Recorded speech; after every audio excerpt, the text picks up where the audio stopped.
Assalamualaikum warahmatullahi wabarakatuh. Salam sejahtera, salam Ramadan, marhaban ya Ramadan. Alhamdulillah, tak lama lagi, 2-3 hari lagi kita akan menyebut Ramadan Al-Mubarak. Bulan yang kita tunggu-tunggu. Kan? Bulan yang menjadi kata orang bulan sebenarnya adalah bulan ibadah. Tapi kalau kat Malaysia ni dia jadi bulan makan.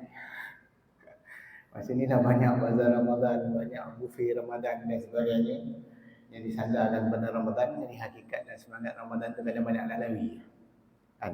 Tapi sepatutnya Ramadan adalah salah satu bentuk sebenarnya satu bentuk perawatan kesihatan. Dia sebenarnya hakikat. Sebab dalam Islam ni mencegah penyakit adalah satu yang dituntut. Dalam Islam kita mementingkan gaya hidup sihat. Itu dalam apa yang Allah dah bagi kita dalam Al-Quran, sebenarnya mengajar kita untuk sihat. Sebab tanpa kesihatan kita ada banyak masalah nak melaksanakan apa yang Allah suruh. Antaranya mensolat kan. Kita tengok kat tepi tu mana banyak kursi. Saya pergi mana masjid banyak kursi atau saya sini lah, masjid Haram pun penuh kursi. Kan? Kenapa kita perlukan kursi? Ini ada orang sakit kan, sakit lutut lah, sakit belakang dan sebagainya. Jadi sebenarnya kita patutnya kita ada ilmu juga macam mana nak segah sakit ni. Kadang-kadang kita ni merasakan seolah penyakit adalah satu yang ditakdirkan. Seolah tak ada usaha dah nak betul kan. Itu bagi saya ada silap faham sikit.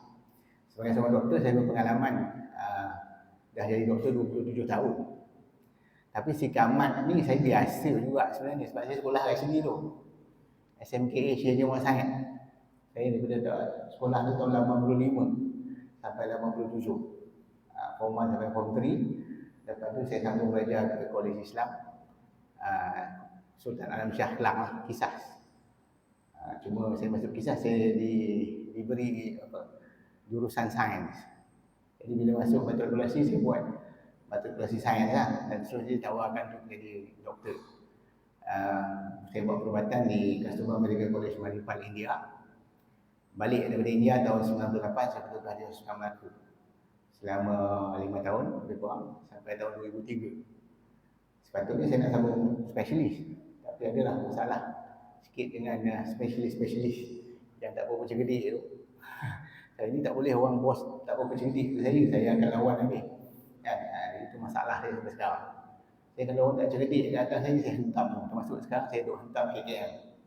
Sebab bagi saya ni antara punca kenapa penyakit berlambak-lambak sekarang. Sebab Kementerian Kesihatan banyak buat salah. Banyak benda yang diajar salah. So malam ni kita akan belajar banyak yang salah.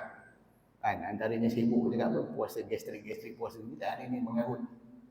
Benda tu tak betul kan. Sebenarnya dalam Islam puasa adalah salah satu cara untuk merawat dan juga puasa untuk mencegah. Allah takkan fardukan sesuatu kalau benda tu berbahaya pada kita. Kalau kita tengok dalam ayat Quran, Bismillahirrahmanirrahim, ya ayyuhallazina amanu kutiba alaikumusshiyam kama kutiba alal ladzina min qablikum la'allakum tattaqun. Tiap kali Ramadan gini, saya kata ustaz 2-3 hari duk cerita tu ya ayyuhallazina amanu kutiba alaikum. Selalu baca yang bagian pangkal kan. Wahai orang-orang beriman, diwajibkan kepada kamu berpuasa. Semua orang tahu yang. Tapi orang tak baca yang belakang. Kenapa Allah sebut yang belakang? Kama kutiba alal ladzina min qablikum la'allakum tattaqun. Kenapa Allah nak sebut sebagaimana difardukan pada umat sebelum kamu? Maksud ayat tu umat sebelum kamu semua tu. Umat sebelum Nabi Muhammad SAW. Apa beza umat Nabi Muhammad dengan umat sebelum Nabi Muhammad? Beza yang paling ketara adalah umur. Betul tak? Nabi Nuh berapa umur ni? 1000 tahun. Nabi ni beratus-ratus tahun. Agak-agak Nabi Nuh ada diabetes ya? Agak-agak orang ada diabetes boleh hidup 1000 tahun tak? Tak ada. Masa dia umat sebelum Nabi Muhammad sihat sebab dia boleh hidup beratus-ratus tahun. Kan? Sekarang yang hidup 1000 tahun jin je. Orang. Tapi Nabi dah cakap lah. Ummati bainas sittin wa sab'in, lebih kurang 60-70 tahun ya. Sebab memang manusia kan ke arah tu. Tapi adakah bermaksud kita tak boleh usaha untuk jadi sihat? Kita kalau macam tu. Sebenarnya antara rahsia kesihatan yang utama untuk kita sehat dan mencegah penyakit serta merawat penyakit ialah berpuasa. Sebab kalau tengok dalam kajian-kajian terbaru, ini kita cakap dalam kajian-kajian terbaru, saintis mula menyedari bahawa penyakit-penyakit kronik seperti penyakit diabetes, penyakit hypertension, penyakit jantung dan kanser sendiri sebenarnya boleh dirawat dengan berpuasa. Benda ni kajian yang terbaru, kalau tengok dalam 20 tahun kebelakangan ni, kan, antara yang paling ketara sebenarnya lah diabetes. Sebab selama ni kalau pergi hospital, mesti dulu cakap, awak diabetes, hypertension, sampai matilah makan ubat. Betul tak? Standard lah kan. Kita aku dah ditakdirkan makan ubat. Tak ada, salah. Sebenarnya salah. Sebenarnya diabetes boleh-boleh, hypertension boleh-boleh, kardiovaskular atau penyakit jantung boleh-boleh, even kanser pun boleh-boleh. Sebab tu dia sesuai dengan hadis Nabi. Hadis Nabi dah lama sebut, Nabi dah lama sebut, likulli da'in dawa'in. Pada setiap penyakit tu ada ubat. Ada kenapa kita tak yakin? Kita lebih yakin dengan doktor hospital.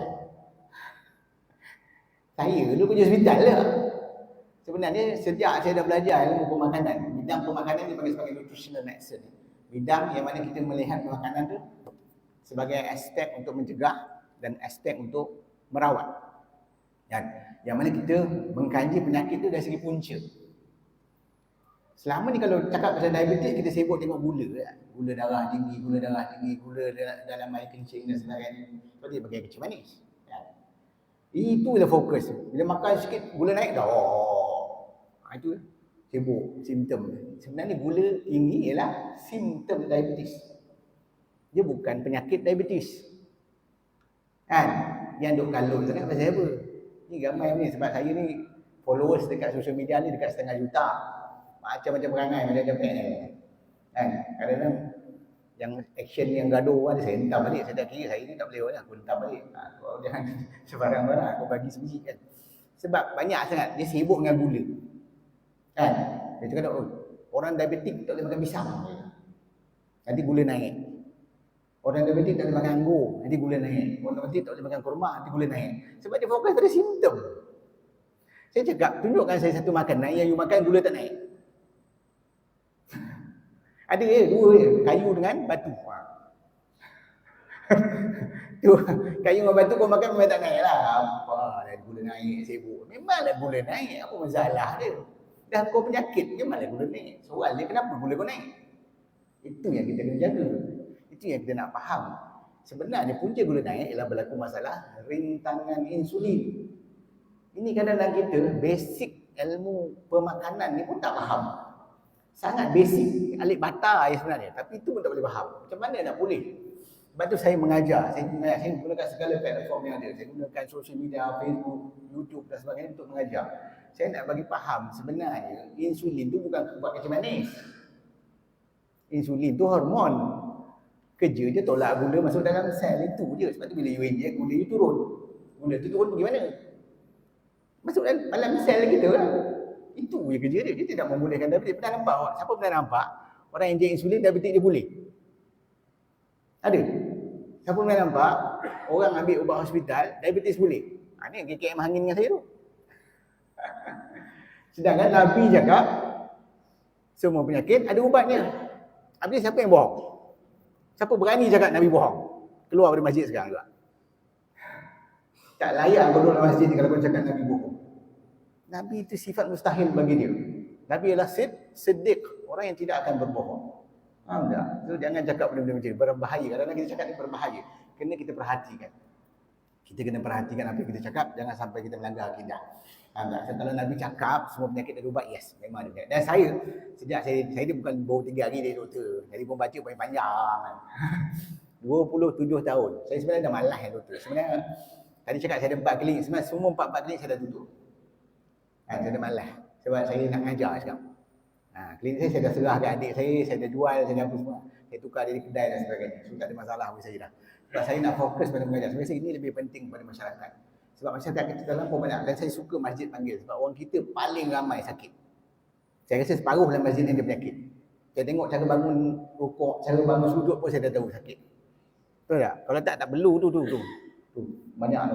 Kursi kiri kanan ni buat apa? Zaman Nabi ada kursi tak? Kan? Tak perlu sebenarnya. Kalau kita jauh jaga menjaga kesihatan daripada awal dan kita tahu macam mana sebenarnya faedah berpuasa, sebenarnya tak perlu sakit. Allah, of course. Sakit tu Allah akan bagi, tapi Allah akan bagi pada orang berusaha untuk sakit. Siapa yang berusaha untuk sakit? Ada tak orang berusaha untuk sakit? Tak ada kan? Orang yang tak nak belajar, itu sebenarnya orang yang berusaha untuk sakit. Sebab tu saya kata ilmu belajar ni penting. Bukan sekadar ilmu syariat, ilmu Quran dan sebagainya. Ilmu kesihatan juga ialah sebahagian. Sebab tu dalam gaya hidup, tak keluar pula. Dalam gaya hidup sihat dari pandangan Islam, kau ada kat situ tak keluar juga. Kan? Ialah Islam mementingkan gaya hidup sihat. So kita ni memang dalam Islam dilarang untuk kita dilarang untuk merosakkan diri kita. Okey. Tak keluar. Perasan pula. Okey. Pasal tak nampak. Nampak apa? Kan? Sebab kita ni kena ingat, kita ni ada dua komponen dalam badan kita. Di dunia ni kita ada dua komponen. Satu jasad dan satu roh. Roh tu memang tak nampak lah. Tapi jasad tu sebenarnya dia yang membawa roh kita. Jadi jasad tu penting untuk kita jaga. Dan penjagaan jasad berkaitan dengan satu benda yang kita buat hari-hari. Iaitu makan. Dan sebab tu kalau nak sihat, kita kena ada ilmu pemakanan. Itu kita faham. Selama ni bila cakap tentang pemakanan, apa ilmu dia? Kalau makan kira kalori. Tak habis-habis kira kalori. Siapa sini kira kalori? Angkat-angkat. Tak ada siapa buat kerja tu pun. Kan? Even ketua pengarah dietitian pun tak buat. Tak ada masa nak kira. Ada masa nak kira kalori. Nak buat apa kira pun. Siapa sini bawa kereta kira kilometer dia. Sama lah kerja tu. Tak ada faedah. Tak ada faedah kira kalori. Yang benar kita tahu apa kesan makanan kepada fungsi metabolisme tubuh, apa kesan makanan kepada hormon dalam tubuh kita, kan? Apa kesan makanan dari segi pengumpulan lemak, mana masalah obesity. Itu yang penting yang kita tahu. Sebab obesity adalah ibu segala penyakit. Bila kita ada masalah berat badan, kita susah nak sihat. Ada banyak penyakit, antara penyakit-penyakit seperti diabetes, hypertension, penyakit jantung, even cancer berkaitan dengan obesity. Obesity tu apa? Ada orang tak tahu obesity pun tak tahu. Gemuk. Kalau cakap gemuk marah pula. Ketika obesity, doktor ni saintifik sangat kata. Ini nak dekat pasal apa? Kegemukan. Kegemukan tu maksudnya apa? Pengumpulan lemak yang berlebihan dalam badan. Sebenarnya badan kita telah dicipta sistem oleh Allah untuk sebenarnya tak perlu mengumpulkan lemak. Tapi bila kita salah makan, badan kita mula mengumpul lemak. Dan salah makan tu bukan banyak makan kan? Salah makan tu ialah kita tak faham antara gizi-gizi makanan, antara karbohidrat, protein dan lemak. Mana satu nak kita makan lebih banyak? Apa yang kita faham selama ni yang diajar berdasarkan piramid makanan, bahagian bawah tu dia cakap makan karbohidrat banyak. Kita bedal makan nasi banyak-banyak. Hampir 80% makanan kita adalah karbohidrat. Rasa tak? Dan kita rasa tak bersalah. Sebab apa? Karbohidrat ni kalori dia lebih rendah daripada lemak. Bila kita makan karbohidrat, kita tak rasa bersalah. Dan kesan daripada ni, kita tak faham antara masalah karbohidrat dengan lemak ni, berlaku masalah obesiti dan berlaku pelbagai penyakit yang ada sekarang. Dan perawatan antara ni lah berpuasa. Sebab tu asas kalau kita tengok daripada pokok yang sihat, dia datang pada akar yang sihat. Akar yang sihat tu ada 5 benda yang kena faham. Satu, pemakanan kena sihat. Yang kedua, kita kena hidup udara yang sihat. Kalau orang suka hidup udara dia asap rokok, memang dapat banyak penyakit. Itu namanya cari penyakit. Lepas tu majlis fatwa semua dah cakap rokok tu haram. Kan? Soal nak percaya tak percaya pulang lah kan. Tapi majlis fatwa cakap kan. Lepas tu kesihatan juga berkenaan dengan air minuman. Lepas tu air juga penting. Air macam depan air ni. Ni bagus air ni. Kalau nak tutup biru ni bagus. Sebab dia air mineral. Air ni kena ada garam galian dalam dia. Baru dia kira sihat. Ini berdasarkan juga ayat Al-Quran. Allah mengajar sampai minum air pun Allah ajar dalam Al-Quran. Macam mana nak minum air. Ada air tertentu yang Allah ajar. Semua ni kita sebut dalam Quran. Tahu tak kat mana dalam Quran yang mengajar tentang makan dan minum sihat? Tiap malam Jumaat baca. Hebat kita, tapi tak faham-faham. Saya sampai hafal Yasin masa saya sekolah SMK ni 3 tahun nanti tiap minggu macam Jumaat. Yasin tu dah saya hafal dalam kepala. Macam tapi saya pun tak faham. Cuma lately bila saya belajar bidang nutrition medicine, saya mula realize rupanya Allah banyak mengajar tentang makanan dalam Yasin. Kalau kita tengok dalam Yasin surah ayat 33, 34 dan ayat 35. Boleh rujuk sekarang. Tak boleh Yasin boleh tengok. Tak ada tengok dalam handphone saya rasa. Kan? Bismillahirrahmanirrahim. Wa ayatul ardul maitatu ahyainaha wa akhrajna minha habba faminhu ya'kulun. Maksud ayat apa? Wa ayatul, tanda-tanda kekuasaan Allah. Bumi yang mati, bumi kering kontak mati, Allah boleh hidupkan. Cara Allah hidupkan, Allah turunkan hujan. Kan ada kaedah di Saudi dulu padang pasir, tapi sekarang Saudi dah hijau. Sebab dia pergi siram air. Di mana menyiram air akan menghidupkan tanah. Dan Allah cakap wa akhrajna, daripada tanah yang hidup tu aku keluarkan habba. Habba ialah biji-bijirin. Contoh biji-bijirin di Malaysia adalah padi, beras. So pengambilan bijirin adalah satu tuntutan. So makan beras tu normal, tak ada masalah. So saya tak ada isu nak makan beras, makan nasi. Cuma kita kena faham kaedah dan konsep dia. Macam mana nak makan beras secara sihat. Kan? Allah sebab Allah cakap faminhu ya'kulun. Habba tu keluar supaya kamu makan. Kan? Bukan beras, tengok ni ada juga orang anti karbohidrat. Anti beras, anti apa langsung tak nak makan karbohidrat, ada juga. Ini tak betul sebab tak ikut Al-Quran. Sebab tu saya tolak fahaman-fahaman seperti ketogenic diet, fahaman paleo diet, fahaman carnivore diet yang menolak langsung pengambilan bijirin. Bagi saya dia tidak mengikut saranan Al-Quran. Sambungan ayat tu. وَجَعَلْنَا فِيهَا جَنَّاتٍ مِّن نَخِيلٍ وَأَعْنَابٍ وَفَجَّرْنَا فِيهَا مِنَ الْعُيُونِ. Dan daripada bumi yang hidup tadi kami jadikan kebun-kebun daripada anggur dan kurma. Kan? Maksud dia salah satu buah-buahan yang bagus, yang sihat, yang kita boleh amalkan adalah anggur dan kurma. Tapi pergi hospital apa dia cakap? Oh, awak diabetik. Jangan makan anggur, jangan makan kurma. Ada yang percaya betul-betul tu. Aku pun pelik betul je. Kau percaya Quran, kau percaya doktor. Saya buka rahsia lah sebenarnya. Doktor hospital, saya doktor Doktor hospital ni tak tahu ilmu pemakanan. Yang pergi dengar cakap dia buat apa. Saya belajar ilmu nutrition medicine 5 tahun selepas saya jadi doktor. Faham tak? Masa dia, doktor ni tak tahu yang kau pergi dengar cakap dia buat apa. Mana dia tahu. Sebab tu tak ada seorang pun pesakit kat hospital pulih diabetes. Betul tak? Matlamat doktor hospital hanya mengawal gula. Itu dia kawal gula lah, bagi ubat turun gula, injek insulin turun gula. Jangan makan kurma, konon turun gula lah. Tapi dia tak baca kajian. Dalam kajian makan kurma turun gula sebenarnya. Dia sebab sains pun dia tak baca, Quran pun tak baca. Dia baca apa lah? Dia baca kepala otak dia sendiri. Dia mandai-mandai, andaian sendiri. Mana ada? Saya pernah tanya dengan doktor hospital, saya pernah tanya dietitian hospital, kenapa you cakap tak boleh makan kurma?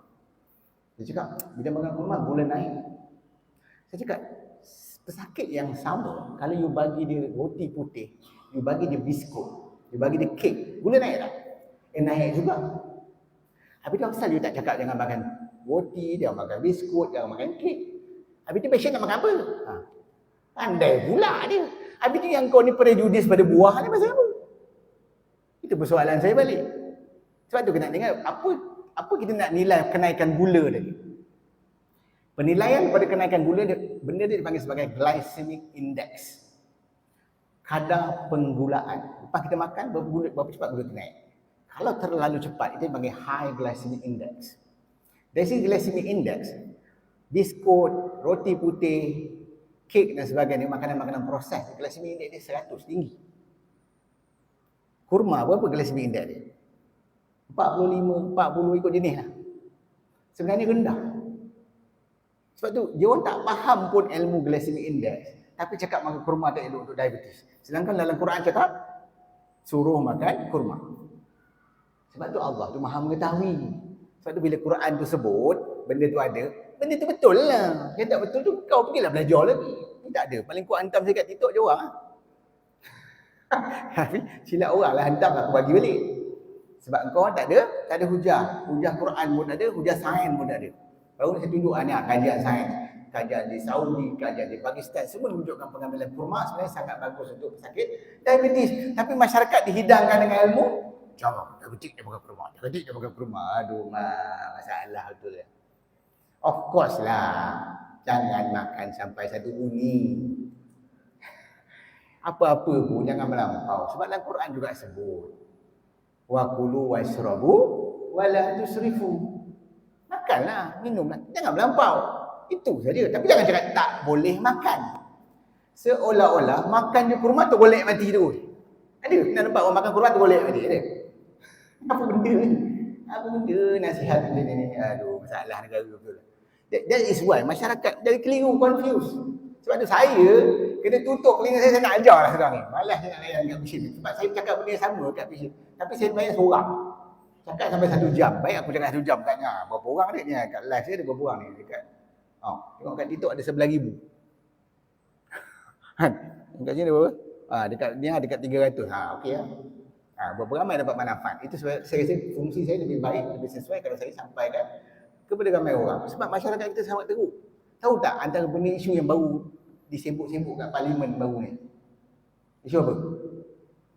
Isu pencen je lah. Kan? Kerajaan dah pening kembali. Menjelang 2040, kalau kerajaan teruskan bayar pencen, kita terpaksa bayar setahun 120 bilion setahun. Itu baru bayar pencen tu. Itu belum tanggung perubatan orang pencen. Agak-agak dengan tanggung orang tambah lagi 80 bilion dekat 200 bilion. Orang sakit dia nak tanggung. Pengsan gitu. Takkanlah itu takdirnya semua orang kena sakit. Maksudnya ada kesilapan dari ilmu yang disampaikan. Antara ini lah kesilapan. Benda yang Allah Quran sebut, benda tu elok untuk kesihatan, makan kurma, makan anggur, dia cakap dia elok. Benda yang elok, makan santan, makan minyak zaitun, makan kambing. Takut makan kambing ni, darah tinggi tak habis-habis. Kan? Habis Nabi darah tinggi je. Ada ke sejarah hadis Nabi cakap dia ada darah tinggi? Tak ada. Dia naik darah dia marah sikit ada, tapi tak ada naik darah tinggi, tak ada. Faham tak? Jadi maklumat yang disampaikan dalam masyarakat banyak salah.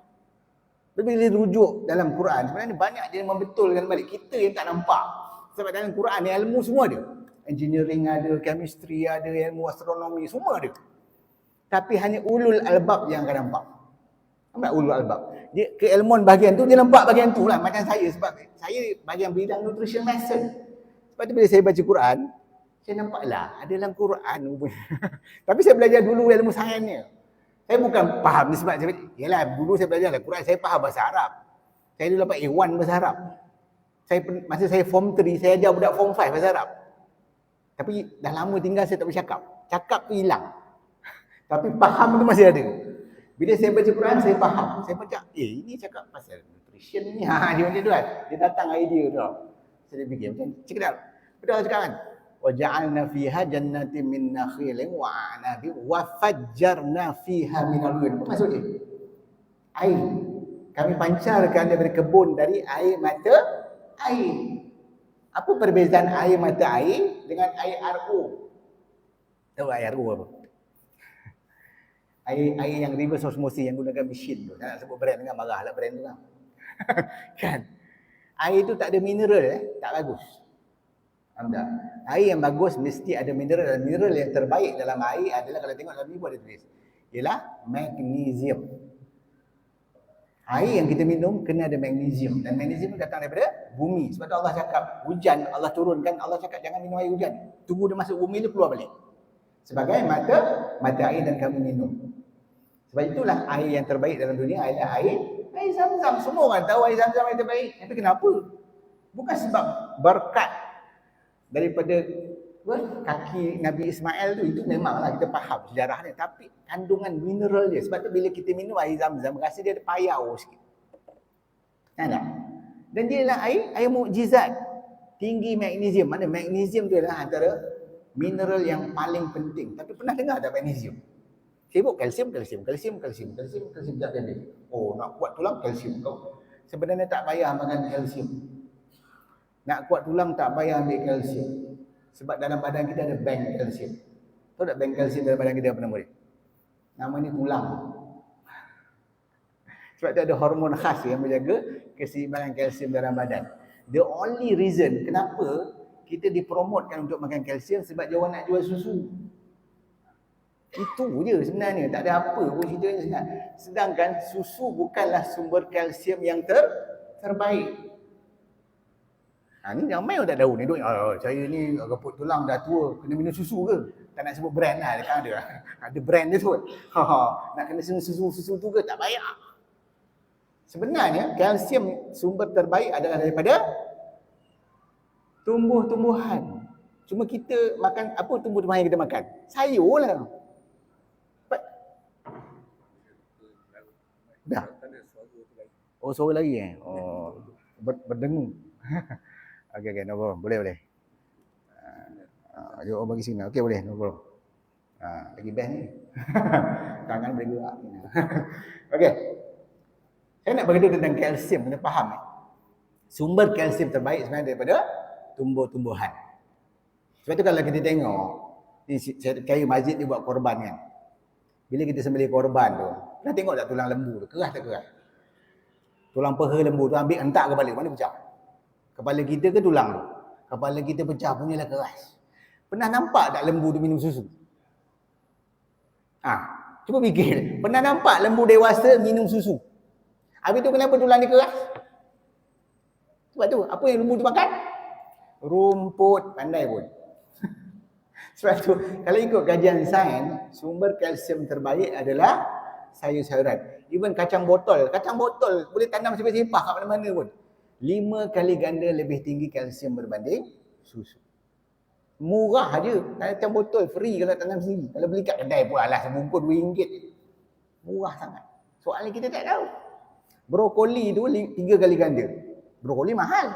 Tapi kacang botol murah. Soalnya tak tahu sibuk beli susu sampai 100 lebih. Konon nak kuat tulang. Kalau tak kuat pun, kenapa masalah remput tulang masih berlaku sangat rampant sekarang? Kenapa teruk sangat? Terutama orang perempuan. Sebab kita kekurangan vitamin D.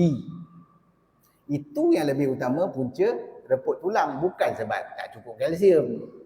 Banyak benda information yang kita dapat secara tak sedar berdasarkan marketing. Dia nak jual susu, dia cakap nak kuat tulang minum susu. Padahal mana ada pun.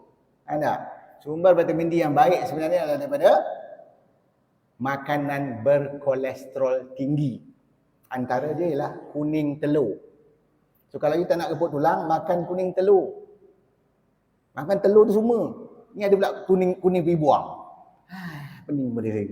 Nak membetulkan itu pun masih susah. Macam tak percaya. Ni kuning telur buang. Kolesterol. Sejak bila pula kolesterol tu bahaya? Sebenarnya nak sihat, nak jadi jantan, kena tinggikan kolesterol. Sibuk kolesterol, turun kolesterol. Sebab tu habis semua ni, jantan dah tak jantan lah. Angry bird habis dah angry lah. Itu masalah kita, faham tak? Vitamin D itu kurang, vitamin D itu juga dibuat daripada kolesterol. Tapi selama ni dimenizekan. Dia cakap kolesterol tak elok. Itu yang sebab tu ilmu dia sampai separuh. Dia tak cerita habis. Kolesterol yang tinggi dengan keradangan yang tinggi baru bahaya.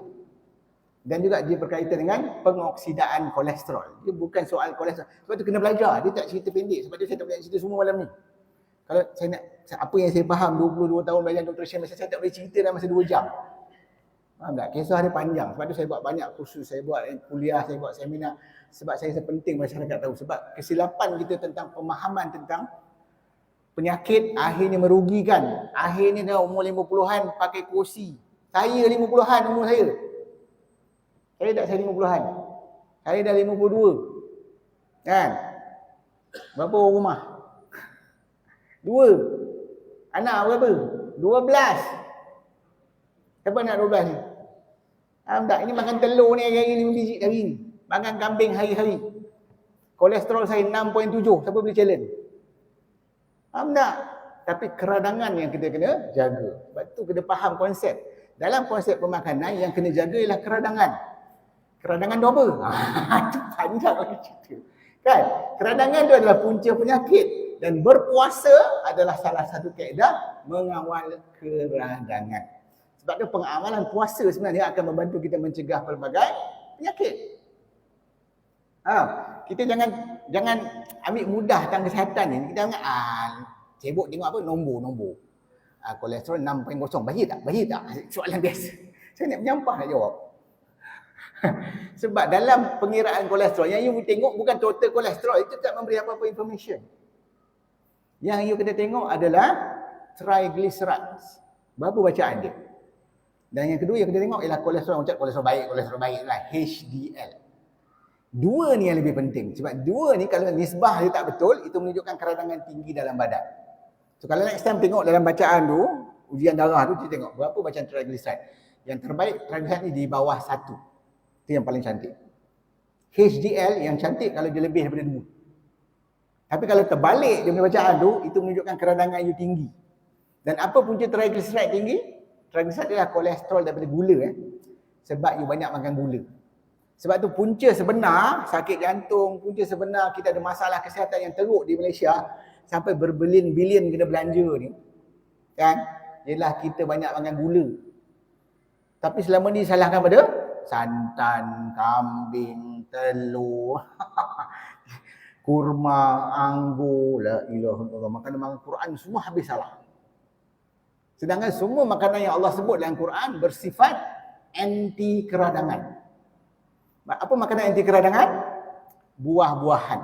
So ambil peluang Ramadan ni, hari Selasa ni nak start puasa ni, bila berakak puasa makan buah. Makan buah pun dia punya takut itu. Makan sebiji tak bahaya. Sebiji kurma. Aduh, makanlah. Nabi makan 3 biji, 5 biji. Jangan makan sepinggan. Ya Allah, itu benar isu itu. Sebab tu nak belajar. Tak sebiji kurma, buah lain pun semua Allah buat. Kan tak? Buah lain tak kira lah buah apa makan. Buah durian boleh makan, tak ada masalah. Jangan makan sekarung. Itu konsep dia mudah. Sebab tu kena faham. Kalau tengok pokok sihat datang kepada pemakanan sihat, air yang sihat dan bergerakan. Move for health. Maksudnya pergerakan. Kita kena ada exercise. Tapi jangan ingat exercise tu pergi gym. Tak. Bergerak aktif. Orang dulu mana ada pergi gym? Dia pergi kebun, pergi sawah, masuk hutan kan. Itulah exercise dia. Kita buat yang sama lah. Itu dia, tak perlu nak kira. Ni exercise kira kalori. Lari kira kalori. Tak payah kira kalori. Exercise je. Bila kira kalori, kita akan satu terlebih buat atau tinggal terus. Tahu tak? So, cuba bayang kalau kita dah tak larat, badan gemuk. Dia cakap, awak ni tak exercise. Masyarakat dia gemuk sebab tak exercise. Badan dah besar. Jadi dia kata, awak tadi makan roti canai. Satu keping roti canai ni kalori dia 350 kalori. Ini mazhab kalori ni. Angin betul lah dia addition dengan saya. Saya cakap mazhab kalori. Saya yang start cakap mazhab kalori tu sebab dia asyik kalori. Tak habis kalori. Sebenarnya tak penting langsung kalori. Saya makan tak pernah kira kalori. Saya bedal je. Siapa follow saya kat Facebook tahu apa saya makan. Kan? Saya makan sup gearbox. Saya makan sup ekor, biryani kambing. Tadi saya makan biryani kambing. Aku makan punya lah sedap. Aku sibuk nak makan sayur rebus. Apa saya rebus kalori-kalori ni semua merepek tau. Benda-benda yang dia ajar langsung tak masuk akal sebenarnya. Kan? Benda kita kena faham ilmu dia. Itu yang nak faham kan. Sebab tu kena faham. Dalam pengiraan penilaian pemakanan sihat, kena timbangkan makanan itu bersifat anti keradangan atau dia melawan ataupun dia menyebabkan keradangan. So apa makanan yang menyebabkan keradangan? Apa yang menjadi punca penyakit? Nombor satu sekali yang jadi masalah di Malaysia adalah gula. Baru-baru ni, saya ingat bulan lepas saya dipanggil RTM. Tiba-tiba saya pelik. Tiba-tiba RTM telefon saya cakap, doktor boleh datang tak RTM? Saya cakap, apa hal pula RTM panggil aku? Ingat saya jalan saya masuk TV tau. Saya dah lama masuk TV sebenarnya. Saya kata, apa salah panggil saya ni? Dia kata, tak lama lagi kerajaan nak naikkan cukai gula. Dia nak bagi kesedaran masyarakat bahaya gula. Doktor kan tulis buku gula bahaya putih, so kita orang panggil lah. Oh patutlah panggil saya. Kan? Dia sibuk nak cukai. Tapi gula ni memang masalah. Sebab tu kena ada kesedaran tentang bahaya. Bahaya gula bukan sebab gula tu kalori tinggi. Tak ada. Kalori gula, kalori nasi semua sama. 4 kilokalori per gram. Tapi perbezaannya gula ada satu bahan dalam dia namanya fruktosa yang menyebabkan rasa dia manis. Bahan tu kalau kita ambil berlebihan menyebabkan kolesterol jahat triglyceride tadi jadi tinggi. Sebab itu masalah. Bila dia tinggi, dia menyebabkan keradangan tinggi dalam badan, merisikokan kita kena sakit jantung. So punca IJN tu penuh dan CCU penuh, unit-unit jantung kat setiap hospital, termasuk hospital Seremban ke hospital Melaka penuh. Saya ingat sebab saya duduk kecemasan 6 bulan dan terakhir sebelum saya berhenti dari government, hari-hari orang masuk kena sakit jantung. Saya tak pernah ingat satu hari yang tak ada orang sakit jantung. Sebab tu kalau tengok statistik pun, Kementerian Kesihatan mengeluarkan, setahun Malaysia lebih kurang 20,000 orang mati kerana serangan jantung. Nampak tak? Ramai orang mati sakit jantung. Puncanya selalu disalahkan kambing, telur, santan. Padahal punca sebenarnya adalah gula pasir. Dah azan. Ngam-ngam macam nak gula pasir, dah azan. Berhenti sekejap. InsyaAllah.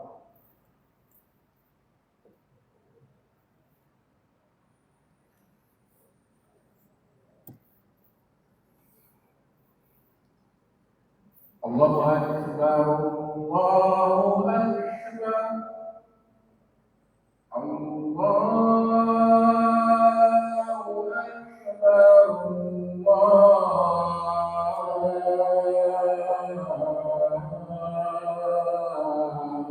Akbar.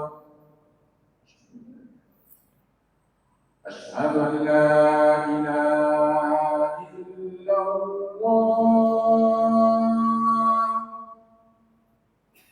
Asyhadu an la ilaha illallah.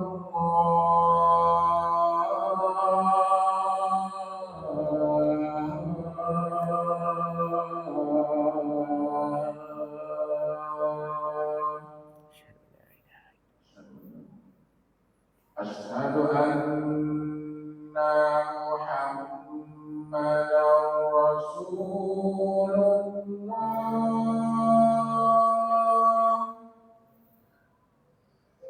Asyhadu anna Muhammadan Rasulullah.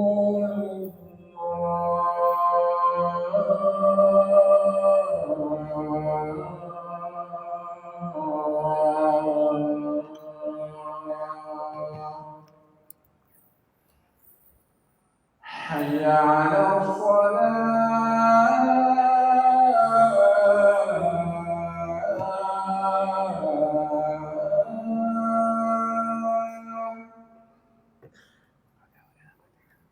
Hayya 'alal shalah. Hayya 'alal falah.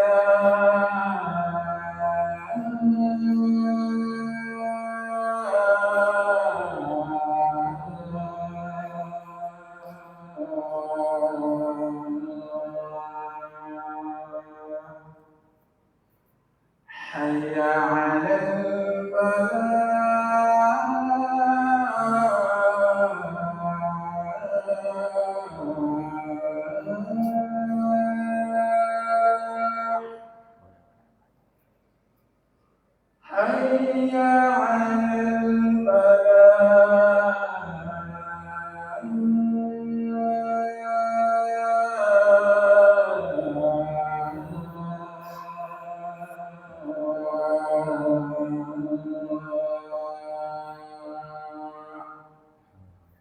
Allahu Akbar, Allahu Akbar.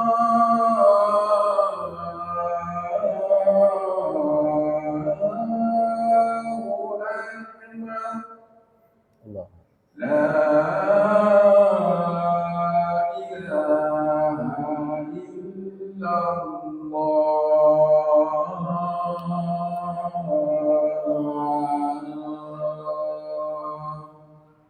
La ilaha illallah. Haji da'wat kita.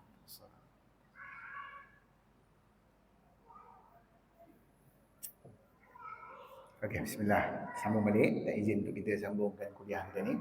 Kita ramai nak datang untuk solat, tapi untuk malam ni insya-Allah tak sambung lah. Sikit sampai kita habis. Kita habiskan sikit lagi. Sebenarnya slide ni saya prepare banyak juga, tapi saya tak ikut slide, saya pandai je kat ikut kepala saya. Kan? Sebab kita kena faham konsep pemakanan ni banyak sangat nak cerita. Tak sempat nak ambil dalam masa 1 jam, 1 jam setengah. Tapi apa yang saya sempat sentuh, yang penting sebab tips nak Ramadan, sebab kita kena ambil peluang Ramadan ni. Ini secara terbaik untuk kita sihat dan menurunkan berat badan ke tahap yang terbaik. Lepas tu kita sihat, kita mudah nak beribadah, nak buat apa pun mudah. Kan? Kalau kita tak sihat, apa-apa pun susah. Kan? Semua ni susah. Nak solat susah, nak puasa susah, nak pergi haji susah. Even nak bekerja pun susah. Bila tak kerja, tak ada income, macam mana nak bayar zakat? Semua ibadat yang 4 tu memerlukan tenaga. Kalau tak ada tenaga, tak ada kesihatan yang baik, maka kita susah nak melakukan tanggungjawab itu. Itu kena faham. Inilah hadis Nabi yang saya sebut tadi tentang likulli da'in dawa'an fa iza usiba dawa'u ad-da'i bara'a bi iznillahi azza wa jalla. Maksud dia apa? Setiap penyakit tu ada ubat dia. Dulu saya baca hadis ni, saya pun pelik kan sebab bila saya belajar sebagai doktor, saya tengok ada penyakit-penyakit yang tak ada ubat. Tak ada ubat tu maksud ubat untuk boleh lah. Contohnya diabetes, hypertension. Saya pun cakap kat pasien saya masa saya kerja hospital, saya cakap juga. Sama saya cakap macam dia orang juga. Kan? Diabetik kena makan ubat sampai mati, macam mana makan apa, hypertension makan ubat sampai mati. Tapi bila saya sendiri yang kena, itu sejarah hidup saya sendiri ya. Umur saya 30-an, saya ada 4 tu semua. Saya ada hypertension, saya ada diabetes, saya ada gout dan saya gemuk. Ni nampak tak doktor banyak gemuk? Apa dia tanya pasal pemakanan kat orang masa apa? Kan kawan saya memang semua banyak gemuk. Masa tu saya pun pelik, macam mana aku ni doktor boleh kena macam aduh. Tapi bila saya nak makan ubat, bila saya tengok side effect ubat tu, saya cukup nak kenal lah. Sebab apa masalah utama? Public tak tahu side effect, tapi sebagai saya tu orang doktor, saya tahu side effect dia. Side effect ubat darah tinggi tu tak apa side effect dia. Angry bird tak angry. Umur 30-an angry bird tak angry, kau tengok ini kau. Tak boleh lah macam ni. Mesti ada cara lain ni. Sebab tu saya pergi belajar, saya pergi conference, belajar, dan saya ramal macam-macam. Akhirnya saya tengok lah, rupanya senang je nak kawal darah tinggi ni. Makan buah dia macam. Makan buah, makan minyak, makan minyak zaitun. Kan? Sebab buah, antara punca kenapa tekanan darah naik adalah kekurangan potasium. Ini kaki geng-geng CKD ni. Sibuk betul tadi soalan. Betul. Ni saya ni CKD. Ada buah makan buah tak bahaya. Potasium tinggi ya. Sebenarnya you dapat masalah sebab you kurang potasium lah. Yang kena kira potasium tu orang dah dialisis, itu cerita lain. Ni orang ni baru stage 1, stage 2 buah pinggang dia dah sibuk dah berpantang potasium. Sebab tu kena belajar. Sebab tu saya datang seminar, aku tak faham. Bila datang seminar minta free semua masjid panggil saya bagi free. Kan macam-macam PL nak belajar sebab dia ingat ilmu kesihatan ni alah ubat banyak, hospital banyak, doktor banyak, macam tu kan. Siapa yang pernah pergi hospital betul baik? Nah, itu masalah dia. Kalau patah kaki ya baiklah kan. Accident ke luka-luka baiklah. Tapi diabetik mana dah baik. Dan dia menelan belanja yang banyak perbelanjaan kerajaan sebab penyakit-penyakit dia punya NCD, non-communicable disease ni. Sebab you kena merawat berpuluh tahun. Orang diabetes makan ubat sampai 20-30 tahun. Dan hujung dia bukan baik. Hujung dia, buah pinggang rosak, mata dah buta, kena stroke pula dah. Kena serangan jantung, pergi rawat lagi. Jadi perbelanjaan makin lama makin banyak. Sebab tu pencegahan tu penting. Dalam yang saya tunjukkan tadi sebelum ni. Pencegahan adalah kunci dia. Mencegah tu adalah benda yang dituntut dalam Islam. Bukannya benda yang kita boleh buat main-main. Nak mencegah penyakit, kena ada ilmu. Kan? Kalau you tanya dengan doktor, ilmu dia bagi ubat. Dia tak ada ilmu pencegahan. Ilmu pencegahan penyakit ialah ilmu pemakanan. Sebab dalam bidang nutrition medicine, kita belajar penyakit pada punca. Pada punca. Mana? Macam diabetes, punca dia ialah rintangan insulin. Kan? Masalah gula nak masuk dalam sel tu tak boleh. Faham tak tu? Tak faham. Saya bagi contoh lah, masjid ni kan ada aircon, banyak aircon kan. Tiba-tiba aircon rosak, apa dia daripada masjid? Panas. Bila panas apa dia daripada kita? Kita berpeluh. So berpeluh ialah simptom aircon rosak. Betul tak? Macam itulah diabetes, dia ada masalah dipanggil rintangan insulin. Disebabkan rintangan insulin tu gula dia tinggi. So gula tinggi ialah simptom rintangan insulin. Sebab tu orang diabetik gula dia tinggi. Bukan penyakit dia gula tinggi. Macam penyakit berpeluh dalam masjid. Sebab aircon rosak. Kan? Dia ambil kipas, peluh kering tak? Kering kan? Peluh kering boleh kipas kan? Tapi aircon boleh tak? Semua orang kipas pun, aircon takkan boleh. Sebab mengipas tidak memulihkan aircon. Macam tu lah you pergi hospital, you ada masalah rintangan insulin. Gula you tinggi, you ambil ubat turun gula. Gula turun tak? Turun. Diabetik boleh tak? Tak boleh, sebab tu seorang pun tak boleh. Sebagaimana kita mengipas dan mengharapkan aircon boleh. Jadi ya, itulah analogi dia, faham tak? So kalau nak selesai masalah masjid yang panas, repair aircon. Kalau you nak menyelesaikan masalah gula you tinggi sebab diabetes, bukan pergi pantang kurma, pergi pantang anggur, pergi pantang pisang. Apa punya nasihat dia bagi? Pulihkan pintu yang rosak tu. Rintangan insulin dia kena dipulihkan. Dan ikut kajian terkini, pemulihan rintangan insulin ialah dengan cara berpuasa. Yang pertama. Yang kedua, bila makan tu pula, kena kurangkan karbohidrat. Sebab karbohidrat ni banyak gunakan pintu yang rosak tadi. Cara dia untuk kita dapat jumlah tenaga yang cukup ialah pengambilan lemak lebih banyak. Konsep itu dipanggil sebagai low carbs, high fats. Mengurangkan karbohidrat dan mengambil lebih banyak lemak supaya dapat tenaga dan tak letih. Masalah orang diabetik apa? Masalah utama orang diabetes. You perasan tak orang diabetes? Letih. Lepas tu saya nak kenal orang diabetes senang. Saya tengok lah. Kejap ni ngantuk lah. Ngantuk. Siapa ngantuk lah? Aku tengok dia diabetik tu. Dengan ceramah ni dah. Kalau lepas zuhur lagi tengok. Dia punya. Sebab tenaga dia semua pergi kat sel lemak. Dia tak pergi kat otak, tak pergi kat dia rasa letih. Dia nak exercise. You, orang letih suruh exercise. Manalah punya. Penyelesaian tu tak boleh. Dia cara dia betulkan makan dulu. Kena banyak makan lemak. Bila cakap makan lemak banyak, start lah. Ni makan lemak ni tak sumbat jantung. Start. Oh ni makan santan ni dia pergi kat jantung sumbat. Itu cerita kartun, tahu tak? Mana ada daripada usus pergi ke jantung adalah saluran tengah-tengah sumbat. Mana ada? Habis tu yang orang kena serangan jantung tu kenapa? Orang kena serangan jantung yang jadi saluran darah kat jantung tu sumbat sebab darah beku. Dipanggil thrombus. Saya, masa saya kerja kecemasan tu, hari-hari orang kena serangan jantung, saya tak pernah bagi ubat cair lemak. Dia datang serangan jantung, ambil ubat cair lemak, cairkan lemak dia baik, dah sumbat. Mana ada? Tak ada. Tanyalah doktor hospital tu. Kita orang tak pernah pun bagi ubat cair kolesterol. Sebab bukan kolesterol yang menyumbatkan pun saluran darah dia. Yang menyumbatkan dia, darah. Sebab tu kita bagi ubat cair darah. Betul tak? Siapa yang ada serangan jantung? Doktor bagi ubat cair darah kan? Tang mana pula datang darah tu? Sebab tu nak kena faham banyak. Even pembekuan darah yang cepat adalah berpunca kepada gula. Sebab tu duk hentam gula banyak-banyak, you penuhkan IJN, penuhkan unit jantung. Bukan sebab makan kambing. Saya nak tanya sekarang, sekilo kambing berapa? Berapa sekarang? RM40. Sekilo gula berapa? RM2.5. Mana yang lebih banyak makan? Gula, hari-hari bedal gula. Sebab tu penduduk Malaysia ni, jumlah pengambilan gula dia ialah lebih dari 100 sudu gula sehari. Bila kena sakit jantung, salahkan kambing. Atau macam mana cara kau fikir? Telur takut makan, kambing tak makan, santan tak makan, kena kat sakit jantung. Saya ni hari-hari bedal telur 5 biji sehari, hari-hari makan kambing, hari-hari bedal santan, masak lemak cilepi, warna 9. Orang bayar kan? Saya tak risau pasal sakit jantung langsung. Sebab itu adalah makanan datuk nenek moyang kita. Tahu tak berapa lama Melayu makan santan? Tahu tak berapa lama Melayu makan santan? Sejak ada ni Melayu lah, saya pun tak tahu berapa lama. Sejak ada ni Melayu lah. Faham tak? Pernah dengar Hang Tuah kena sakit jantung? Sultan Melaka sakit jantung.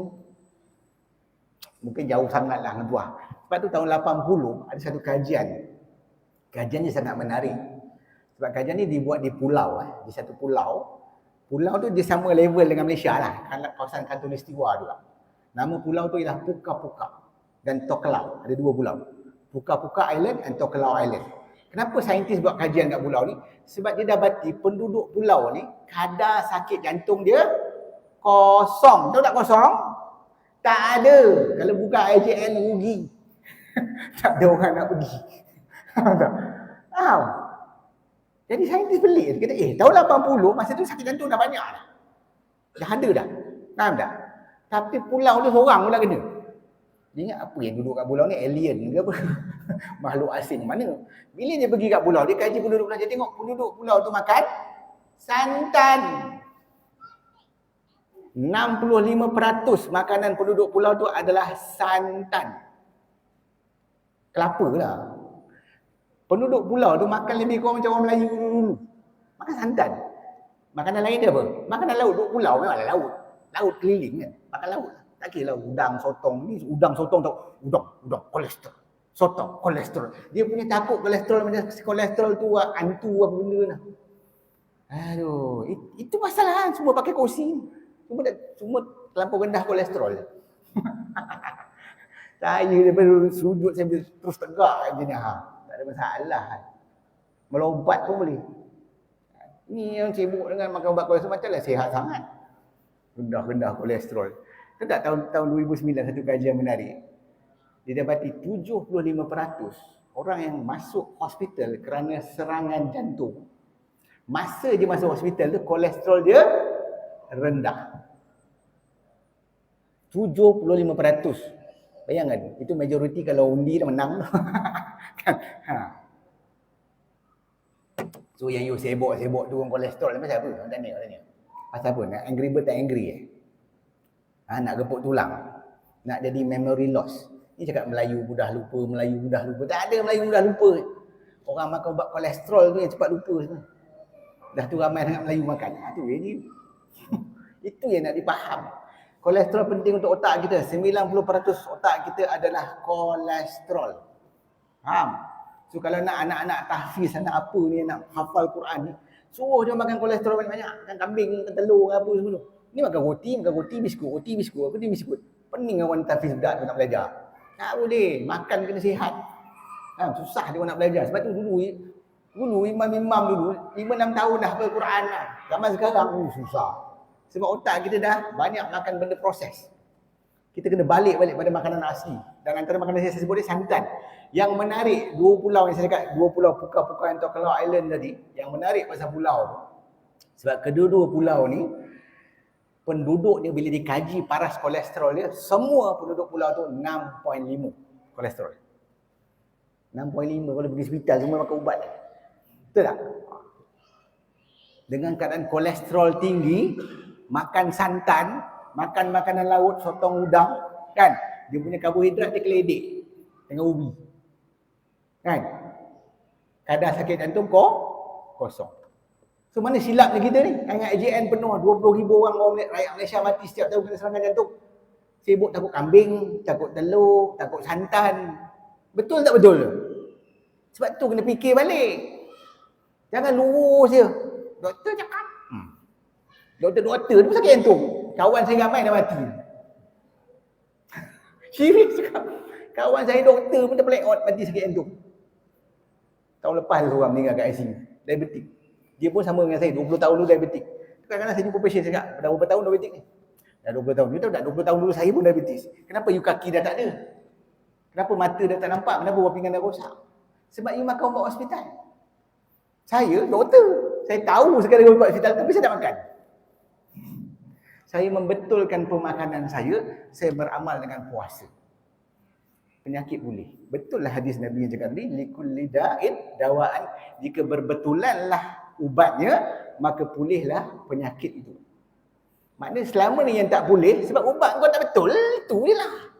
Bukan ubat dia tak ada, kita yang tak ada ilmu. Sebab tu kita update dengan current knowledge. Sekarang ni kajian berlambak-lambak, beribu-ribu kajian menunjukkan diabetes boleh pulih, hypertension boleh pulih. Tapi kalau duk fikir, doktor kena cakap makan ubat. Aku pun doktor lah. Aku pun cakap benda sama kat dulu. Sama yang bangang dulu. Saya pun bangang tak macam diorang. Sebab tu jangan dengar cakap orang bangang. Dalam Quran sebut apa? Fas'alu ahla dzikr in kuntum la ta'lamun. Tanya dengan orang pandai. Kalau tak pandai, dalam bidang pemakanan yang pandai siapa? Doktor yang belajar nutritional medicine. Macam you patah kaki, you jumpa pakar sakit puan tu. Kan? Pandai pula, tak patah kaki tak jumpa sakit puan. Habis tu tanpa makanan yang pun tanya pakar jantung, pasal apa? Itu masalah kita. You tak boleh identify siapa sebenarnya ahla zikr. Siapa ni yang pandai tu? Sebab tu saya kena keluar. Saya kena beritahu masyarakat, akulah yang pandai tu, tanya aku lah. Kan? Saya juga lecturer UPM sekarang. Saya lecturer UTM. Saya bukan tutup klinik, saya tak ada kerja. Saya mengajar kat UTM. Nutritional Medicine.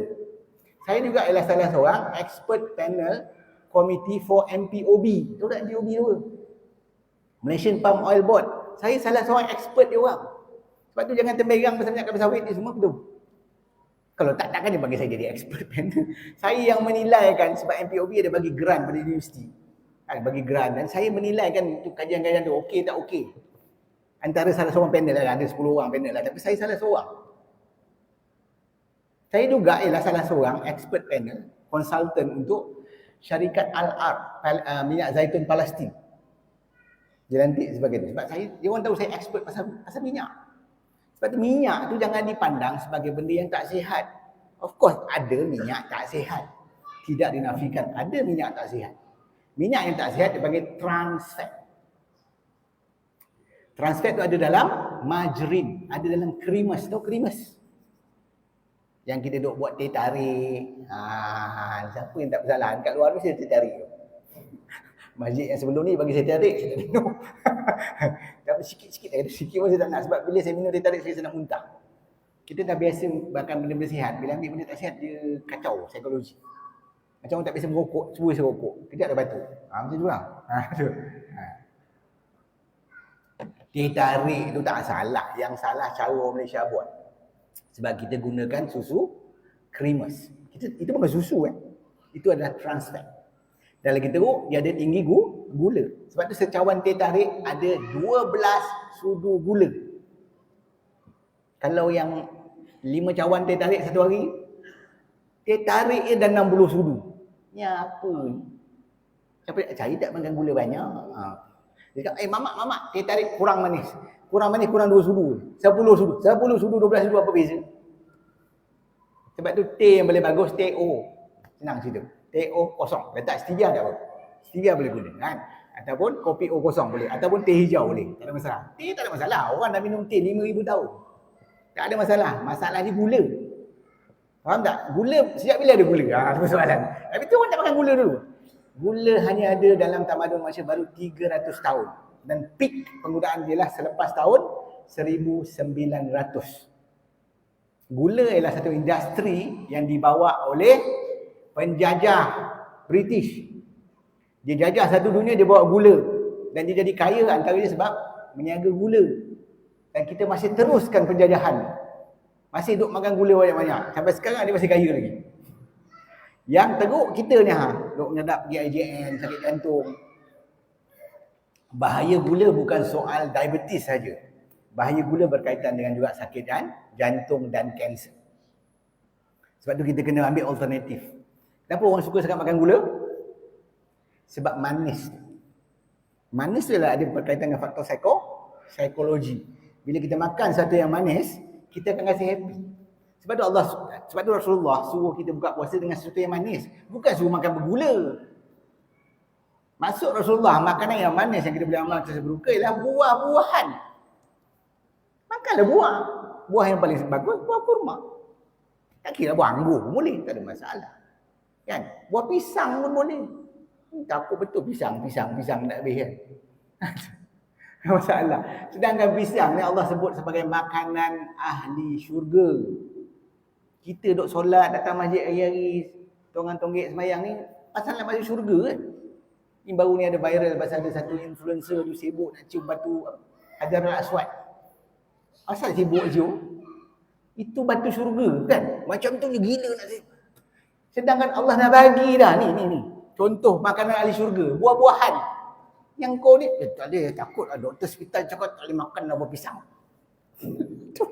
Ada. Surah mana tu? Surah mana Allah sebut tentang makanan ahli syurga?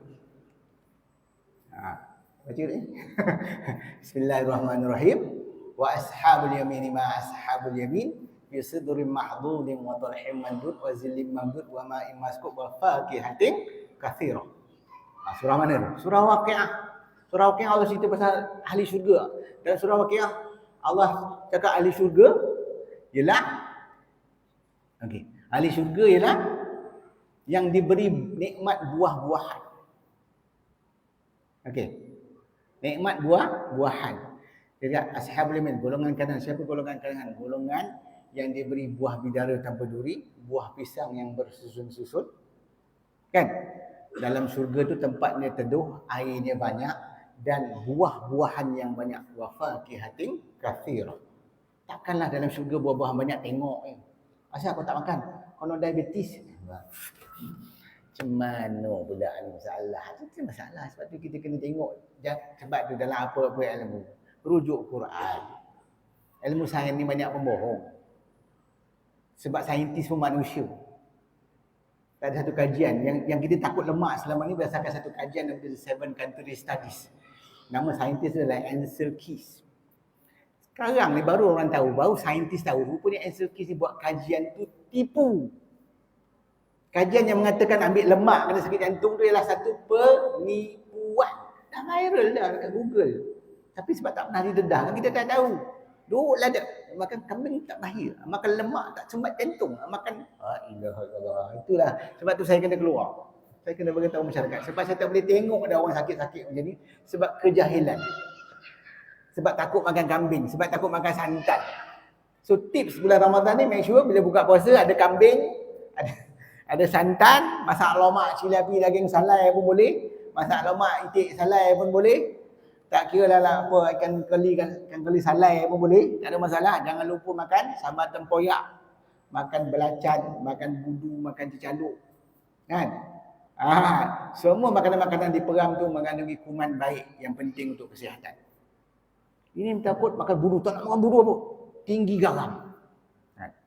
Tinggi garam, itu takut. Sedangkan garam tu, sunnah Nabi. Nabi calik dia. Calik garam. Takkan Nabi calik racun. Cuba fikir balik kan. Apa ni yang Nabi buat? Semua betul. Kita tiap-tiap kali maulud, kau main lagi maulud. Laqad kana lakum fi Rasulillahi uswatun hasanah. Kau main hebat. Sesungguhnya pada diri Rasul itu ada contoh ikutan terbaik. Nabi makan garam? Oh takut darah tinggi. La ilaha illallah. Macamlah baik. Saya tengok sampai pada garam pun baik. Baik darah tinggi. Mana ada, sebab tu kena baca buku saya dah tulis dah. Sebenarnya untuk orang darah tinggi, kena makan garam. Jangan pantang. Tu macam mana nak tak terlebih garam? Makan garam sesedap rasa. Mudah. Sensor dah Allah dah letak kat lidah kita. Sebab ada orang yang banyak bekerja keras, tengah-tengah jalan ke apa, banyak berpeluh, dia perlukan lebih garam. Dia suka masin. Kan? Kalau orang yang tak banyak berpeluh, dia sikit garam dia. Jadi Allah dah letak sensor tu kat lidah, dia ikut lidah masing-masing. Ada orang suka masin, ada orang tak suka masin, ikut masing-masing. Itu sebenarnya Allah yang bagi sensor tu. Apa kecukupan garam kamu? Ikutlah lidah masing-masing. So apa dos garam? Sesedap rasa. Dah bagi kau jual senang kau, susah-susah pun nak timbang-timbang garam berapa gram. Tak payahlah. Makan garam sedap rasa je. Mudah. Lepas tu makan banyak buah-buahan, jangan minum buah. Apa benda minum buah pula? Nama dia buat jus. Jangan buat jus. Sebab Allah dah buat buah ni, dia datangkan dengan racun dan penawar. Apa racun dalam dia? Gula tadi. Gula, nama dia fruktosa. Penawar ni adalah serat. Sebab tu bila nak makan buah, makan dua-dua. Bila kita makan buah, kita makan gula dan serat. Barulah serat tu bertindak sebagai brake. Supaya gula kita tak naik terlalu tinggi. Sebab tu makan kurma tadi, gula turun. Sebenarnya gula tak naik tinggi, dia tak melonjak, glycemic index dia rendah. Sebab itu yang dia kata kurma glycemic index rendah, sebab serat dia tinggi. Jangan dibuang serat tu. Buat jus, buang serat. Masuk kat mesin juicer kan, dia pergi buang. Dia minum jus. Macam dah sihat sangat. Gula itu. Yang lebih teruk, yang jus yang jual dalam botol, dalam kotak. Air kotak, air botol, air tin aluminium tu. Semua jus-jus. Itu semualah yang punca-punca gula banyak tu. Itu tak payah makan. Itu tak ada zaman Nabi tu. Risau. Jauh now zaman Nabi. Zaman Hang Tuah pun tak ada. Tak usah zaman Hang Tuah lah. Zaman Mak Kilau pun tak ada. Sebelum Merdeka pun tak ada. Mana ada Coca-Cola zaman tu. Kita dengar moyang kita makan Coca-Cola. Ada? Tak ada. Sebab tu, tahu tak berapa kadar diabetes di Nusantara sebelum tahun 1900? Sebab Malaysia tak ada zaman tu. Kan zaman tu tak ada Malaysia, ada Malaya kan. Di Nusantara kadar diabetes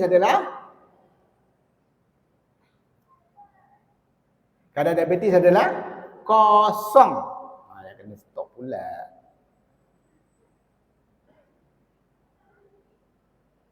Okey. Habis tu dia pergi hospital cakap diabetes ni genetik. Keturunan. Habis tu sebelum tahun 1900 tu siapa ni keturunan? Bukan moyang kita, nenek kita dulu. Itu masalah dia tu. Faham tak? Sebab kita kena faham dia bukan keturunan. Sebenarnya dia lebih kepada makanan. Sebab kita ikut cara mak bapak kita makan. Faham tak? Mak bapak kita berikut trend zaman dia. Dan British bawa budaya makan gula banyak-banyak sebab itu bisnes dia. Dan benda tu kita masih ikut sampai sekarang. Dan kita rasa itu budaya kita. Salah. Budaya orang Melayu tak makan gula pasir. Orang Melayu makan gula apa? Gula anau, gula kabung, gula Melaka. Kalau belah pada timur nisang, macam gula aren, macam itu semua dia panggil gula palma. Gula palma glycemic index dia lebih rendah. Sebab tu kalau nak makan bubur pengat, nak buat bubur bulu hitam ke, nak buat bubur kacang hijau ke, gunalah gula Melaka, tak ada masalah. Sebab glycemic index dia lebih rendah. Dan cuba cari yang asli. Sebab di pasaran banyak yang campur. Sebab dia murah. Jadi dia mahal sikit dia asli. Itu dia konsep dia. Jadi kita kena faham konsep. So, saya tak halang orang nak makan bubur, nak makan pengat, tapi gunakan yang original. Jangan guna gula pasir. Gula pasir kita kena meminimumkan. Kalau seluruh jemaah masjid ni dapat mengurangkan gula selepas raya besok, insya-Allah bagus. Ramai yang tak payah pakai lagi dah kursi-kursi di sini. Itulah punca sakit lutut. Punca sakit lutut sebab gula banyak. Semua yang kaki sakit lutut tu kaki tertarik je tu. Betul tak? Dah cakap pun dah tahu dah. Saya pun kaki tertarik juga, sama sakit lutut. Sebab orang ingat sakit lutut sebab umur. Tak ada lah. Bukan tua sangat pun. Dulu tak ada orang sakit lutut, tapi sekarang sangat teruk. Sakit lutut, reput tulang, badan gemuk kan. Semua ni sebab gula. So gula ni yang kena jaga betul-betul. Nombor 1. Nombor 2 kena jaga adalah lemak tak sihat.